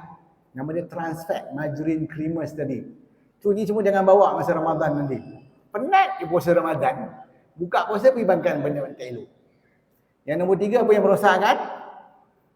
Tepung gandum. Tepung gandum. Sebab ada yang tanya tu, orang Arab, orang Eropah, orang US makan gandum tak ada apa-apa pun. Saya punya jawapan mudah je. Kau ingat ke Arab tak ada hospital? Ke Eropah tak ada hospital? Ke US tak ada hospital? Berlambak orang sakit. Siapa cakap tak ada masalah? Kan? Tapi ada perbezaan sebenarnya dari segi genetik. Sensitif pada gandum berkaitan dengan faktor genetik. Sebab bidang saya, salah satu master saya dalam bidang anti-aging medicine. Dalam itu kita ada belajar 18 theory of aging. Salah satu teori yang dikatakan bahawa makanan yang paling sesuai untuk kita ialah makanan yang boleh tumbuh di tempat kita dilahirkan. Itu ada teori dia lah. So kat Malaysia pernah nampak tak ladang gandum? Ada kat kampung ada ladang gandum? Itu kau ni orang putih ke apa? Yang ada kat kampung tu sawah. Betul tak? So makan nasi tak ada masalah. Makanlah nasi. Kan? Yang masalah bila kita makan roti putih. Itulah punca sakit lutut tu. Tu sakit lutut dah. Tu punca. Besok saya nak kosongkan semua kursi-kursi. Berdiri, salat semua. Oh, dah dapat pahala penuh. Kan? Tak perlu sakit lutut. Ada follower saya, 3 bulan dia berhenti gandum, berhenti gula, berhenti trans fat. Terus dah sihat walafiat. Semua penyakit hilang. Nak pergi haji ke apa senang. Ini nak pergi haji pun tak boleh. Sekarang haji pun dah restrict. Oh, kalau diabetik kena HbA1c kurang 8.5. Darah tinggi kena kurang apa tu, cara nak kurang makan ubat. Memanglah sementara nak check tu kurang lah. Tapi pergi sana masalah juga, sama sakit juga. Sebab penyakit tu tak hilang, yang kau rawat tu simptom. Sebab tu kita nak pergi haji biar sihat. Pergi bersihat tu. Sebab tu saya baru ni saya nak buat kursus haji, nak ajar orang, tak datang. Saya nak belajar. Itulah masalah, dia tak nampak kepentingan menjaga pemakanan dengan ilmu yang betul. Sebab tu saya selalu ulang, kesihatan tu dengan ilmu yang betul. Sebab kalau kita tak sihat, macam mana kita nak beribadah? Dan semua kesan sebab kejahilan kita. Kita tak faham konsep yang betul tentang makanan sihat. Bila puasa upur dia macam tu. Nampak tak? Dia ingat puasa tu menyeksakan. Sedangkan zaman Nabi orang puasa perang. Perang Badar ada puasa. Puasa ni sebenarnya adalah salah satu kaedah pahlawan-pahlawan zaman dulu. Dia panggil sebagai the warrior diet. Nak dengar tak? Bila kajian tentang puasa ni mula dah banyak sekarang, mula dia cakap pasal pahlawan Greek dulu berpuasa. Sebab dia nak jadi hebat. Pahlawan Greek tu yang Alexander the Great, dia menjajah sampai ke India. Daripada Europe ke India, ingat dekat. Ni semua orang-orang yang berpuasa. Dan sebab tu dalam ayat Al-Quran sebut, kama kutiba alal lazina min qablikum. Zaman-zaman sebelum Nabi orang puasa, sebab tu hebat-hebat, kuat-kuat, very physical. Sebab berpuasa tu yang menjadikan orang sihat. Ini kita puasa dengan muka tu. Sebelum buka tu lah rupa ya. Lepas dah buka nak rupa pula. Allah. Aduh, masalah. Sebelum buka macam lima lapan lepas buka, ya Allah. Menjadi Gunung Kinabalu pun. Sebab bazar Ramadan. Saya bukanlah tak tahu pergi, tapi pandai-pandai lah pilih. Kan orang marah lah orang jaga bazar Ramadan kan tak? Bazar Ramadan ada, buffet Ramadan ada, orang belanja pula makan lagi, sedekah kat masjid, makan. Makan tak salah, tapi kena ada ilmu. Ada ilmu, tak ada masalah. Itu dia. Kalau kita faham ilmu ni sebenarnya makan ni tak ada isu sangat. Kan? Dan ni banyak dia. Dua keutamaan berpuasa. Yang pertama dia mengawal keradangan. Ingat saya cakap pasal keradangan tadi? Keradangan adalah punca sakit jantung, dan juga punca darah tinggi dan stroke. Maksudnya sakit jantung, darah tinggi dan stroke boleh kita cegahkan dengan berpuasa. Lepas tu insulin resistant, itu adalah punca yang saya sebut diabetes dan obesity. Dua punca tu. Lepas tu masalah utama ni, diabetes, obesity, sakit jantung, darah tinggi, stroke. Semua penyakit-penyakit dipanggil sebagai NCD, non-communicable disease. Dan antara kaedah yang dicadang oleh sains, even dalam persidangan scientific Islam di Morocco, mencadang berpuasa adalah kunci dia. Tapi masalah puasa tu semua hebat, bagus. Orang Melayu ni antara yang paling hebat puasa. Orang Arab kadang-kadang tak berapa rajin puasa. Aneh. Orang Melayu hebat, budak kecil pun boleh puasa. Tapi tang buka puasa out. Buka puasa kita hentam tak nampak banyak gula. Cuba kali ni puasa, berhenti ambil gula, maniskan dengan stevia, boleh amalkan madu, boleh amalkan gula Melaka, gula anau, gula kabung, tak ada masalah. Itu kaedah dia. Faham tak? Lepas tu, dalam makanan tu kena banyakkan lemak. Ingat makan bubur kacang tadi, kita guna santan. Balik pada amalan tok nenek moyang kita, mengamalkan santan. Jangan takut makan santan. Semua kajian-kajian terbaru menunjukkan santan adalah minyak sihat yang membantu mencegah sakit jantung, membantu kawalan gula yang baik, membantu mengawal tekanan darah tinggi. Faham tak? Sebab tu orang Europe sekarang sibuk beli minyak kelapa darah. Duk minum minyak kelapa darah. Kita kat sini santan tak boleh lah. Tak update unsur knowledge. Sedangkan pokok kelapa belakang rumah kita boleh tanam. Faham tak? Lepas tu konsep pengamalan minyak sihat bagi masyarakat Malaysia dan Nusantara dan kawasan-kawasan yang ada pokok kelapa ialah makan santan balik. Makan kelapa. Apa lagi minyak yang ada sihat kat Malaysia ni? Minyak kelapa sawit. Dia akan support industri kita, tapi orang Malaysia yang paling takut minyak kelapa sawit. Macam-macam juga. Minyak kelapa sawit ni tak elok lah, kolesterol lah. Minyak kelapa sawit tak boleh ulang-ulang goreng. Kau salah information sebenarnya. Minyak yang tak boleh ulang goreng ialah minyak sayuran. Vegetable oil. Apa minyak sayuran? Apa contoh minyak sayuran? Minyak soya, minyak bunga matahari, minyak jagung dan minyak canola. 4 minyak ni minyak yang tak elok. Bila you goreng, dia menjadi trans fat. Dan dia tinggi omega 6, menyebabkan keradangan. Itu yang masalah menggoreng tu. So masalah menggoreng hanya kepada penggunaan minyak-minyak sayuran. So minyak yang original, yang daripada buah-buahan, contohnya minyak kelapa sawit, sebenarnya sangat tinggi lemak tepung. Terutamanya jenis dipanggil MCT, medium chain triglycerides. Medium chain triglycerides ni bersifat anti keradangan. Minyak kelapa sawit pun ada MCT, minyak kelapa pun ada MCT. So pengamalan minyak kelapa sawit dan minyak kelapa sebenarnya akan menyelamatkan masyarakat Malaysia daripada sakit jantung. Ni tak ada. Goreng sakit jantung goreng sakit jantung. Bagi duk ratib santan kolesterol sakit jantung, sakit apa. Lepas tu masuk hospital penuh lah. Duk ulang-ulang hospital tu juga, duk pantang santan, pantang goreng, masuk hospital juga. Itu pasal kena ada ilmu, kau tak rugi. Benda ni simple je. Sebenarnya nak makan sihat di Malaysia senang. Kelapa sawit murah. Siap ada subsidi. Tu minyak yang dalam paket tu minyak subsidi, bukan minyak recycle. Ni lagi satu dayah. Oh, jangan beli minyak paket, minyak recycle. Ya Allah, siapa sini kan saya dengar ada sesi minyak dia beli minyak recycle sekarang kan. Pasal tak? Ada kat Melaka dia banyak saya tengok dia beli minyak recycle. Tahu tak berapa dia beli? 1 liter RM3. Berapa satu paket minyak ni? Minyak yang paket tu. RM2.5. Takkan dia pergi beli lagi mahal daripada dia jual. Ini niaga apa ni? Itu pun dah tak logik dah. Ni apalah minyak recycle, itu minyak subsidi. Macam kita isi petrol tu, yang kuning tu, itu RON 95. Itu murah RM2. RM2.10 kan? Yang hijau tu RON 97. Itu tak subsidi RM3.40. Itu tak ada subsidi. Macam tu lah minyak kelapa sawit. Minyak kelapa sawit dalam paket tu, minyak subsidi. Ingat, saya ni penasihat MPOB. Saya tahulah. Itu minyak subsidi. Memang grade dia rendah sikit. Rendah. Dia tak sama grade dengan yang ada botol tu. Tapi khasiat dia masih sama. Macam RON 95, 97 lah. Letaklah kereta jalan jugalah. Ada 97 tak jalan, 95 tak jalan. Jalan.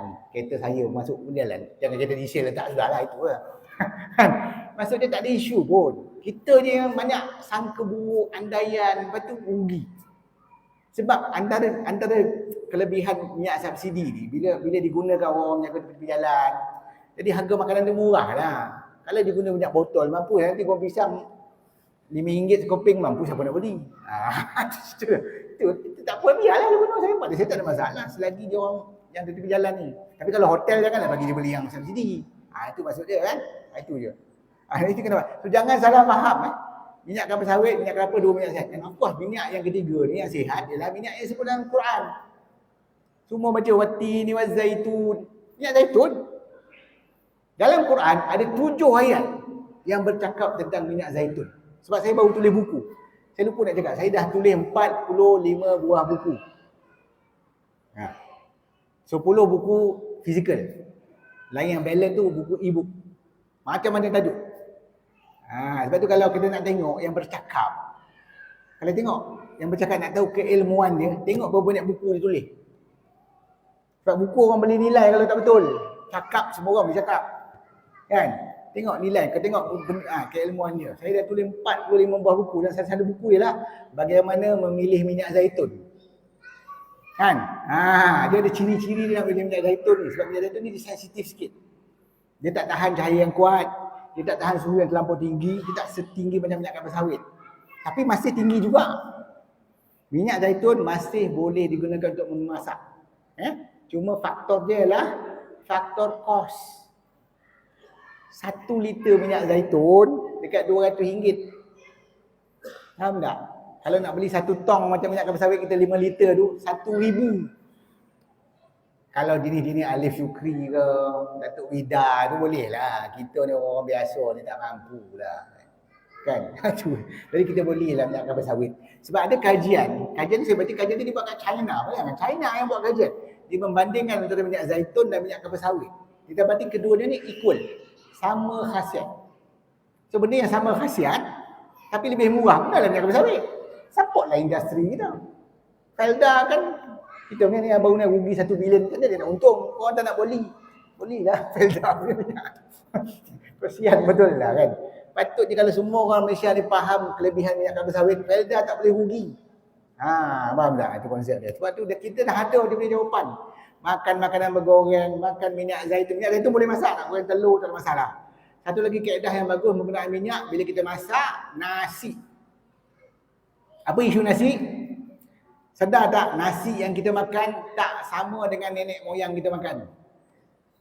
Sebab nenek moyang kita makan beras kampung. Bukan? Apa beza beras kampung dengan beras sekarang? Beras sekarang kilang padi. Zaman Hang Tuah tu tak ada kilang padi, pernah dengar? Hang Tuah kau jual kilang padi apa tak ada. Kena tumbuk sendiri, tumbuk pakai losong tu. Bila tumbuk padi tu dengan losong yang tanggal adalah sekam padi. So beras tu adalah dia panggil brown rice. Beras kampung dulu-dulu sebenarnya dia brown rice. Glycemic index dia lebih rendah. Dan vitamin dia masih banyak. Tapi zaman sekarang mana nak cari beras kampung? Orang kampung tanam pun dah gilang pula. Kan? So memang semua beras yang dijual kebanyakan adalah beras putih. Atau istilah orang putih dia polished rice. So apa masalah polished rice ni? Satu, vitamin dia tak ada. Yang kedua, serat dia pun tak ada. Tapi yang ketiga ni, dia punya glycemic index dia tinggi. Dia cepat jadi gula bila kita makan. So masalah nak memperlahankan dia menjadi gula, menurunkan glycemic index tu, cara dia lah kita masak nasi tu, letak minyak. Biasakan kajian ada dalam jurnal. Bila you masak nasi dengan minyak, glycemic index dia turun. Apakah contoh nasi yang dimasak dengan minyak? Nasi lemak. Sebab tu kalau nak sihat, makan nasi lemak hari-hari.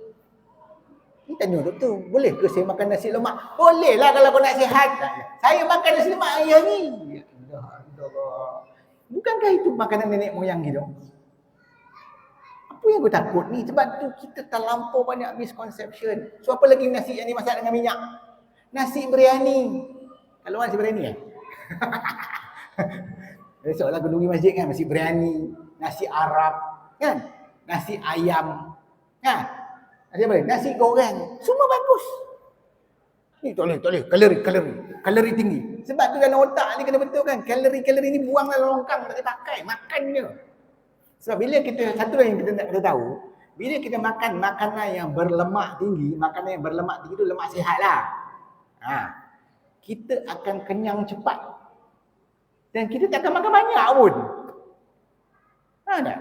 Yang jadi masalah masyarakat zaman sekarang ikut kajian, kita makan 7 ke 11 kali sehari. Tak boleh lah. Sebab tu kedai mamak 24 jam maju. Kan? Tak? Maju pukul 2 pagi membunuh. Tengok bola. Dia macam makan. Sedangkan masyarakat kita sebelum tahun 1900 paling banyak makan 3 kali sehari. Biasanya 2. Dengan 2 tu dah kenyang. Satu beras dia, beras perang. Lepas tu dia biasa makan dengan lauk yang lebih banyak. Sebab dulu-dulu mana ada Maidin, mana ada Gasco, apa-apa lah supermarket, dia tak ada. Kalau beras habis, tunggu musim tahun depan baru dapat beras. Faham tak? Nak kena tanam padi tu. Mana ada dia orang boleh makan suka-suka hati. Jadi orang jimat-jimat nasi, ada hari makan keledek, ada hari makan ubi kayu, ada hari makan pisang muda, bakar, rebus, macam-macam lah. Ada hari makan nasi, ada hari makan bubur. Kan? Dia nak jimat-jimat kan. Jadi kebanyakan ni tak akan mengambil karbohidrat macam sekarang. Sekarang kalau kita kedai mamak, dia tak pakai sonduk, dia pakai piring. Piring. 3 piring pula tu nasi. Tak lampau banyak karbohidrat. Itu yang kena faham. So lepas ni pergi kedai mamak, boleh makan nasi biryani. Ambil 1 senduk. 2 senduk lah, 2 senduk cukup. Yang lebih tu bantai makan lauk. Makan lauk banyak tak ada masalah. Sebab tak banyak mana pun kita boleh makan. Kita akan kenyang. Itulah cara lah. Dan bila kita makan lauk dia dimasak gunakan santan dan minyak kelapa sawit. Yang kedua-dua ni bersifat anti keradangan. Bila kita ni badan dah ada banyak makanan yang anti keradangan, penyakit akibat keradangan kronik, sakit-sakit lutut, sakit belakang, diabetes, sakit jantung, sakit mata tak nampak, buah pinggang rosak ni semua sebab keradangan ni akan mula beransur pulih. Sebab tu dalam konsep pemakanan sihat, kita kena pilih makanan-makanan yang melawan keradangan. Sebagaimana Allah dah sebut dalam Quran, buah-buahan, sayuran, minyak sihat termasuk minyak zaitun. Dan juga dalam 7 ayat Allah sebut minyak zaitun, ada 1 ayat Allah tak sebut minyak zaitun. Allah sebut sebagai tuhni lil akilin. Minyak yang dimakan oleh orang yang makan. So kita sandarkan juga sebagai minyak makan, minyak makan ataupun edible oil. Cakap orang putih ni edible oil, minyak yang boleh dimakan. Contohnya minyak kelapa dan minyak kelapa sawit. Minyak bijan pun bagus, minyak kacang pun bagus, tak ada masalah. Bukanlah, tapi sebab saya cakap ini minyak yang common kat Malaysia. So balik kepada pengambilan santan dan makanan bergoreng yang menggunakan minyak kelapa sawit. Ingat, dalam konsep makan ni apa yang paling penting? Apa benda yang paling penting dalam makan? Sedap. Makan sedap-sedap. Itu je. Jangan nak makan sayur rebus lah. Makan apa lagi tau? Makan nasi talar. Nasi letak air putih. Apa sedap makan sayur rebus. Bersiap je. Allah dah tarik nikmat. Allah. Mana ada Allah tarik nikmat? Kau yang jahil. Sedangkan makanan sihat ialah makan biryani kambing. Biryani ayam. Ada. Makan masak lomak cili api daging salai, makan masak lomak cili api itik salai, makan masak lomak cili api telur itik. Makanlah. Oh, tak sedap pula. Orang sihat-sihat nak makan sedap, betul tak? Betul tak? Tu selera kuat tu nak makan sedap. Orang sakit tak ada selera, kau bagi makan tak sedap. Logik tak logik? Tak logik betul apa yang kita buat. Faham tak? Sebab tu ilmu penting. Jangan cakap sedap tak sedap. Makan mesti sedap. Saya punya konsep mudah kan. Makan mesti sedap. Tak sedap tak usah makan. Kan? So nak sedap, kena ada minyak sihat. Kena digoreng, kena ditumis, masak dengan santan, masak lemak cili api, masak lompak. Tu dia kan. Okey dah. Kalau orang dulu makan jangik lah, makan apa tu, tunjang lah, bukan. Makan semua. Makan organ dalaman, itu antara benda yang penting. Makan hati, limpa, perut, usus, buah pinggang, paru, makan. Selama-lama ni, tak boleh, kolesterol. Macamlah baik. Penuh je hospital. Penuh juga hospital. Ni apa cerita pantang ni? Macam orang gaut lah, gaut. Siapa ada gaut lah? Mesti pantang sotong, udang, kacang, daging. Dah baik lah? Siapa yang baik? Itu masalah dia. Kalau nak pantang, biarlah baik. Tahu tak? Sebenarnya orang ada gout, benda yang dia kena pantang apa? Gula. Gula pasir dia pantang dulu. Faham? Saya kan cakap saya ada gout. Ingat tak? Itu dia.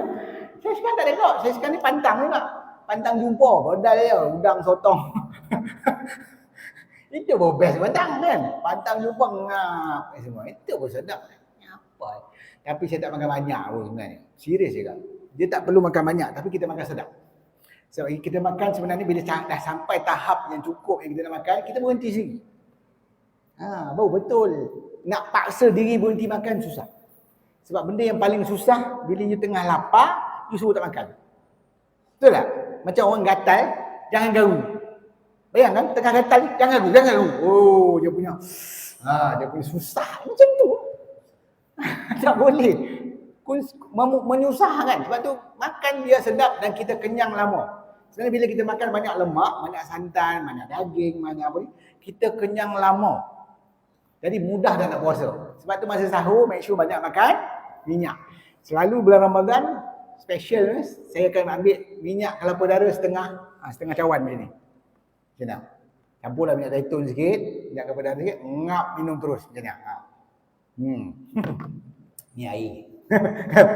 Minyak tu boleh diminum. Antara minyak yang paling saya cadangkan masa sahur, terutama yang letih-letih ni kan, ada diabetik. Dia panggil MCT oil. Minum minyak MCT oil masa sahur. Puasa nanti senang. Tak letih. Cuma haus je lah. Haus memanglah tak ada apa-apa kan. Haus tu lah cabaran dia, tapi tak apa. Dan bila kita buka puasa, kita tak ada rasa macam orang nak buka puasa yang tak pernah jumpa makanan sebulan. Faham tak? Itu yang balik pada Ramadan kenyang, kiri kanan ni. Masuk pada Ramadan tengah lapar, segala bau masuk. Ni nak beli ayam golek, nak beli ini, nak beli itu, nak beli balik, bazir. Itu masalah tu. Kali nak pergi kena tulis menu nak beli. Apa nak beli ini? Jangan membazir, ingat kan? Bulan Ramadan bulan ibadah, bukan ibadah menterkedah. Bulan Ramadan bulan menterkedah, makan banyak sangat, melampau. Jangan melampau. Macam mana kita tak nak melampau dalam makanan? Makan secara sihat dengan ada cukup sayur, buah, lemak sihat, makan segala daging haiwan. Ingat, makan daging haiwan tu adalah sunnah. Semua Nabi makan daging. Termasuk Nabi Ibrahim. Kalau baca dalam Al-Quran kisah Nabi Ibrahim bila dia dikunjungi oleh dua tetamu, dua malaikat yang nak terbalikkan kaum Nabi Lut, dia singgah je rumah Nabi Ibrahim. Dia nak cerita dia, nanti kau nak dapat anak nama dia Ishak. Itu kan. Nabi dalam kisah Quran tu dia kata Nabi Ibrahim menghidangkan anak lembu panggang. Kan? Mana Nabi Ibrahim makan lembu lah. Dan of course kisah Nabi Ibrahim menyembelih Nabi Ismail. Allah gantikan Nabi Ismail dengan kibas. Kibas tu kambing lah. Apa lepas Nabi Ismail sembelih, tak boleh makan lah, kolesterol. Aduh, kibas tu daripada syurga tu. Ingat senang nak dapat makanan syurga. Allah dah hantar buah-buahan sebagai makanan syurga, sombong tak nak makan. Sebab tu ujung ayat Yasin tadi, pasal tak? Ayat 35 saya tak sebut sambung tadi. Liya'kulu min samarihi wa ma 'amilathu aydihim afala yashkurun. Faham tak tu? Supaya mereka makan buah-buahan yang mereka usahakan dengan tangan mereka. Buah-buahan ni kita kena tanam. Kita hanya mampu tanam, tapi yang menumbuhkan tetap Allah. Sebab tu dia nikmat. Allah yang tumbuhkan. Kan? Kalau kita tak nak makan buah, Allah tanya balik, afala yashkurun. Kau tak syukur? Kau tak bersyukur aku bagi buah-buahan ni, nikmat syurga tu, pinjam sekejap kat syurga, kau tak nak makan sebab apa? Doktor hospital cakap diabetes. Baru diuji sikit iman, percaya Quran dengan percaya doktor, kalah dah. Itu masalah tu. Orang terlalu percaya doktor, sedangkan doktor tu tak tahu. Yang bercakap ni doktor. Saya tahulah doktor tu tak tahu sebab saya pun sama lalu. Faham tak? Sebab tu pergi rajin-rajin ni, minta maaf sikit saya punya YouTube, saya punya TikTok. Janganlah tengok TikTok joget tak habis-habis. Tengoklah ilmu sikit. Sebab tu kalau orang berilmu tak nak masuk TikTok, TikTok tu jadi tempat joget. Kena ada orang ilmu, saya kena sampaikan ilmu ni. Sebab kalau tak, habis rosak masyarakat. Tengok kita ajar, ni Allah yang kat TikTok lah. Dah 40,000 like lah. Kan senang. Kalau 40,000 tak muat dalam masjid ni tak? Kan itu kelebihan ni. Gunakan ni untuk benda yang positif. Jangan anggap benda tu negatif. Kita gunakan ke arah kebaikan. Kembangkan ilmu yang betul. Sebab masyarakat perlu disedarkan. Sebab kalau tak, yang menanggung kita dan anak cucu kita. Boleh tanggung ke? Kalau pencen nak diteruskan 120 bilion, boleh tanggung? Kos perubatan. Masa zaman saya kerja hospital, sebab saya ni rajin dengar belanjawan. Sebab yelah zaman tu kerja kerajaan, nak dengar belanjaan, nak dengar bonus lah. Bonus. Ada bonus lah. Jadi saya tahu, dia cakap bajet Kementerian Kesihatan zaman tu saya ingat 9 ke 11 bilion gitu. Sekarang yang terbaru, kan PMX umumkan berapa bajet Kementerian Kesihatan? 42.6 bilion. Perbezaan antara 2024 ni dengan 2023, 6 bilion. Tengok. Tahun 2023 punya bajet Kementerian Kesihatan ialah ialah 36 bilion. Nampak tu saya cakap lain kali ceramah dan panggil lepas maghrib. Kalau dapat kursus 1 hari. Saya kalau dapat ni memang masalah sikit ni. Semua berhenti. Itulah. Sebab ilmu panjang. InsyaAllah lepas ni kita buat lain kali, insyaAllah panggil lagi. Sebab orang kita kena disedarkan. Soalnya kita kena ada tanggungjawab masing-masing. Dalam ilmu syariat pun ada fardu ain, ada fardu kifayah. Ilmu kesihatan itu sebenarnya ilmu fardu ain. Sebab menjaga kesihatan adalah tuntutan Al-Quran yang saya sebut tadi. Sebab tu kena ada ilmu, jangan pandang enteng, jangan pandang mudah ilmu kesihatan, belajar secara serius. Gunakan segala platform yang ada. Kalau nak dengar pergi YouTube saya tu, jangan lupa subscribe. Support lah sikit, kan? Lepas tu share lah. Ini grup WhatsApp share entah apa-apa kan.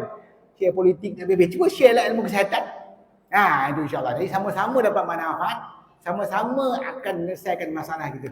Kalau tak, kita tak boleh tanggung masalah kesihatan. Satu hari besok, dia akan balik kat rakyat balik. Semua orang kena beli medical card. Bayangkan. Luar negara semua kena ada medical card. Dan semua besok apa jadi pada orang yang tak mampu. Itu semua kena fikirkan. Ini semua walaupun usaha ni kecil, tapi dia memberikan kesan yang besar kalau kita tidak berhati-hati. Tidak ada ilmu yang betul. Dan semua yang tak betul kena dibetulkan balik. Dan yang berkuasa yang membuat polisi tentang pemakanan tu kena dibetulkan. Sebab tu saya pernah tegur KKM tentang piramid makanan tahun 2020 dibetulkan. Dia letak buah-buahan kat bawah. Tapi minyak masih diletak kat atas. Saya akan tembak lagi sampai dia ubah. Kan? Sebab kalau tak masyarakat akan rosak, yang tanggung kawan lain. Kita juga. Kan? Saya ingat saya sedari ni, saya harap dapatlah sikit-sikit buka mata sikit lah. Memang tak habis, saya tahu kan. Sebab dah banyak warning kat belakang tu macam ni. Okey, faham. Time dah out. Kan? Saya sedang yang wafah yang boleh wabilah taufiq wal hidayah. Wassalamualaikum warahmatullahi taala wabarakatuh. Terima kasih.